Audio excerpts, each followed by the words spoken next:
मुझे मेरी दादाजी मुझसे बोले, बेटा हमारी जिंदगी का सबसे बेस्ट समय हमारा बचपन होता है। ये बोलकर वो अपने डायपर में हगने लगे। तो मैंने इस बात पे थोड़ा गौर किया और मुझे पता चला कि यस, बचपन सच में बहुत रैंडम होता है। बचपन में एक बार साइकिल की चेन चढ़ाते समय मेरा हाथ आ गया, तो मैं भाग के अपने अपाहिज दोस्त को भी ले आया कि उसके भी हाथ आ जाए। बचपन में मुझे मेरी दादी।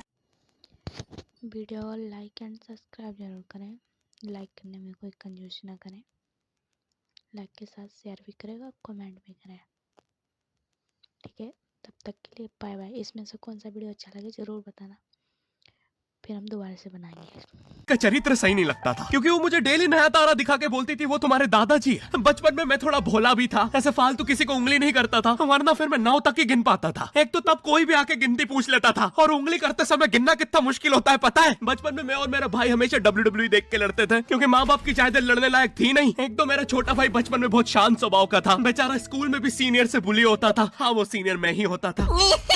एक बार मुझसे बोलता, भैया डॉक्टर बनना मेरा सपना है। तो मैंने उसे नीट की बुक्स ला दी, तो अब वो उसका पूरा सपना बन गया। अब वो डॉक्टर गेम में भी बीमार ही बनता है और बवासीर पीछे होती है। चिंटू, बुक्स नहीं पढ़ रहा है तू? एक बार बेचारा बिस्तर पे गिर के रोने लग गया, तो सब बोलने लग गए कुछ नहीं हुआ, चींटी मर गई, चींटी मर गई। मैं यहाँ सोच रहा हूँ फिर अभी तक हम चींटियों वाले बिस्तर पे क्यों सो रहे थे। हाँ, घर में सबकी पीठ पे ददोड़े हो रखे हैं। हाँ, ये नहीं गिरता तो हमें तो पता ही नहीं चलता बिस्तर पे चींटियां हैं। हम तो सोए जा रहे हैं चींटियों वाले बिस्तर पे। और स्कूल में जब भी ये छोटे भाई पैंट में हक देते हैं तो बड़े भाई को क्यों बुलाया जाता है? पता है कितनी घनघोर बेइज्जती होती है पूरी क्लास के सामने, और बुलाते भी इतने सस्पेंस है, वो देख के बड़े भाई का हगना निकल जाता है। ऐसे 2 छोटे बच्चे स्लो मोशन में भाग के आ रहे हैं। हाँ, वो उनकी नॉर्मल स्पीड है। मैं देखता हूँ मेरे भाई को क्राइम सीन से 2 पियून पकड़ के ले जा रहे हैं। उसे ब्राउन रंगे हाथों पकड़ लिया गया। मेरे भाई ने मुझसे जाते जाते कहा, मुझे फंसाया जा रहा है। मुझे पता था इस लेंडे के पीछे की कहानी इतनी सिंपल नहीं हो सकती। कड़ी तहकीकात के बाद मुझे पता चला इस लेंडे के पीछे बड़े बड़े पॉलिटिशियंस, गैंग लीडर्स और माफिया इन्वॉल्व है। मेरा भाई सही कह रहा था, ये उसका लेंडा नहीं है। हैंड्स अप पीटी टीचर, तो वो लेंडा तुम्हारा था। तो तुम्हें पता चल ही गया, तुम मुझे कभी नहीं पकड़ सकते। रुको, भाग गया। जाने दो उसे बेटा, हमने पीटी टीचर डा उठाने।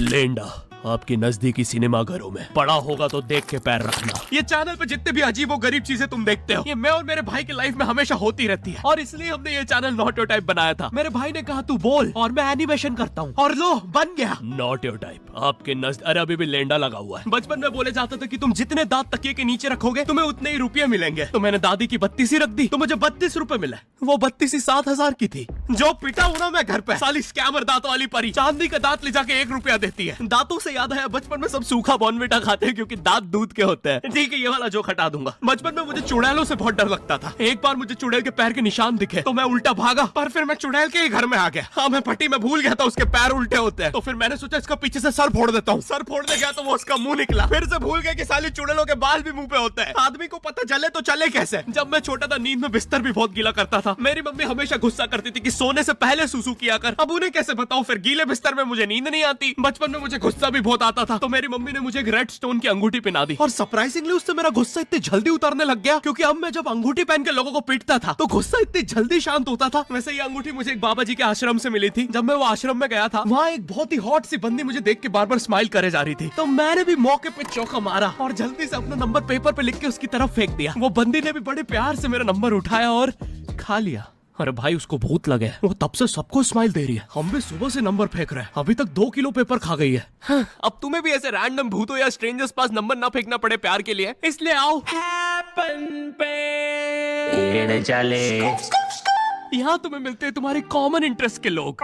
मुझे बॉर्नविटा बहुत पसंद है। मुझे भी रोहित। आओ मन बुद्धि हैंडशेक करते हैं। हैपन पे मिलती है आपको उन लोगों की प्रोफाइल्स जिनके साथ आप पाथ क्रॉस करते हैं। यहाँ तुम तो भी जाके डाउनलोड करो। मेरी मम्मी हमेशा बोलती रहती थी कि बाहर जाके खेलो। अब बाहर मेरे मोहल्ले के बच्चे भाई वो ऐसे अजीब अजीब से गेम्स खेलते थे। कहीं ड्रैगन फ्लाई में रस्सी बांध के उसको पेट बना लिया है, कहीं नंगे भाग रहे टायर के पीछे लकड़ी मारते मारते। मेरी मम्मी को उन पे दया आ रही है कि बेचारे गरीब बच्चे किसी भी चीज से खेल लेते हैं। फिर हमारी कार पलट जाती है। हाँ, वो टायर हमारी कार का था। और मुझे एक बात बताओ, चक्के से खेलने पे वो गरीब कैसे कंसिडर हो रहे हैं? क्या पता उनने कार खरीद के चक्का निकाला हो, क्या पता लैम्बोर्गिनी के चक्के से खेल रहे हो। नहीं, तुम्हें कैसे पता चल रहा है वो गरीब है या अमीर? और एक चक्के से इतनी सारी एक्टिविटी करेंगे ये लोग, कभी चक्के में रस्सी बांध के झूला बना दिया, कभी झूले से फिका के खुद को लूला बना दिया, कभी लूले पे झूला बांधकर हुला हू बना दिया। ये इतने हरामी बच्चे थे, इनके साथ कोई भी घर घर नहीं खेलता था, क्योंकि घर ये जुए में लगा के हार जाते हैं। ये वो बच्चे जिन्हें तुम रिमोट कंट्रोल कार भी दोगे तो उसकी मोटर निकाल के पंखा बनाएंगे। एक बार इन्होंने रिमोट कंट्रोल रिमोट बनाया था। तुम अगर इस रिमोट पे बटन दबाओगे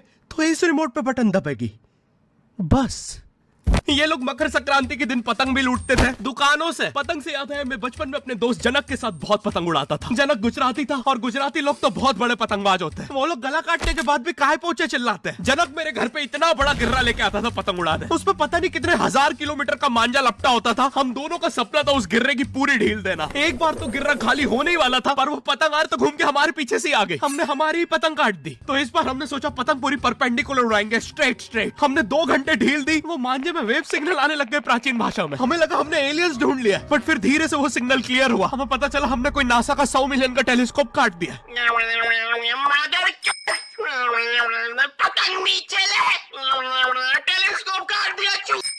नासा का टेलीस्कोप जैसे ही नीचे गिरा, बच्चों से पहले इसरो ने लूट लिया। बहुत वियर्ड था, इतने सारे बुड्ढे छत कूद के भाग रहे थे। एक तो जनक के मांझे में इतनी सारी गठाने होती थी, वो मांझा इतना भारी हो जाता था, हम चौथे माले से पतंग उड़ा रहे, वो दूसरे माले पे उड़ रही है। बचपन में बोला जाता है किसी भी स्ट्रेंजर से बात नहीं करते, तो फिर मैं इशारे करता था। तो फिर दादी मेरे चरित्र पे सवाल उठाती थी। दादी से याद है, पुराने जमाने में एंटरटेनमेंट के लिए कुछ होता नहीं था, तो लोग 7-7, 8-8 बच्चे पैदा कर लेते थे ताकि उन्हें जायदाद पे लड़ता देख मजे ले सके। मेरे पापा के 5 भाई और 4 बहनें हैं, टोटल 9 बच्चे। मेरी दादी ने जिंदगी के 9 साल बस बच्चे दिए। दादी ने 9 साल तक पेट में इतनी लातें खाई है, उनके अंदर से एब्स आ गए थे। मेरी दादी लिटरली अंदर से टूट चुकी थी। उनका इतनी बार ऑपरेशन हो रखा है, उनको डॉक्टर ने टाकों की जगह चेन लगा दी थी। भाई आज के जमाने में तो इतने बच्चे कोई पैदा नहीं करता, उल्टा अबॉर्शन करवा लेते हैं। और यस, मैं अबॉर्शन बोलूंगा क्योंकि मुझे जेल नहीं जाना। एक तो इंडिया में भी अबॉर्शन करवाना लीगल है, लेकिन बच्चे का जेंडर जानना इलीगल है। मतलब तुम मार तो सकते हो, लेकिन किसे मार रहे हो ये पता नहीं कर सकते। तो देखो अब रिस्क कितना बढ़ गया है। क्या पता अंदर शेर बैठा हो या कोई बड़ा गैंगस्टर, क्योंकि तुम्हें तो पता नहीं है तुम किसकी सुपारी दे रहे हो। क्या पता वो अंदर बंदे लेके बैठा हो। बचपन में सबके मम्मी पापा डराते हैं, मस्ती मत करो वरना बोर्डिंग स्कूल भेज देंगे। और मुझे बोर्डिंग स्कूल से इसलिए डर नहीं लगता था कि मैं वहां जाके अपनी फैमिली से दूर हो जाऊंगा। मुझे बोर्डिंग स्कूल से इसलिए डर लगता था क्योंकि वहां पे वो बड़े दांतों वाला ईशान अवस्थी होता है। मैंने पहली बार जब तारे जमीन का ट्रेलर देखा था, तो उसमें वो पागल बच्चे ने आतंक मचा रखा था। फिर मैंने मूवी का नाम पढ़ा, तारे जमीन पे। मुझे लगा बिछाए होंगे इस पागल को पकड़ने के लिए, शॉक वॉक देना होगा तारों से। इसके तो दांत भी इतने बड़े हैं, सारी तारे काट देता होगा। मुझे ट्रेलर देख के लगा कोई एक्शन मूवी है, आमिर खान जोकर बना हुआ है। मुझे लगा यही तारों का जाल बना के पकड़ेगा पागल को। हाँ, ट्रेलर देख के तुम्हें क्या ही समझ में आएगा। एक शॉट में आमिर खान बोल रहा है आपके बच्चे को डिसलेक्सिया है, फिर अगले ही शॉट में जोकर बन के बड़ा मछलियां उड़ती क्यों नहीं। फिर मुझे लगा ये शायद अपने माँ बाप को बोल रहा था। और दया तो मुझे उस लंगड़े बच्चे पे आती है जिसके बगल में ईशान अवस्थी को बिठा दिया था। वो बेचारा उठ के भाग भी नहीं सकता। और मैंने तो सुना था बोर्डिंग स्कूल में बस नॉटी बच्चे जाते हैं, तो फिर इस बेचारे गाय से बच्चे को क्यों यहाँ भेज के रखा है। कहीं ऐसा तो नहीं इसके पहले पैर थे और ये बहुत मस्ती करता था, तो माँ बाप ने पैर तोड़ के इधर भेज दिया। बस भाई मेरा हो गया है आज का। अगर तुम्हें वीडियो पसंद आई तो यार लाइक मारो। एम करते हैं 7 लाख लाइक। वीडियो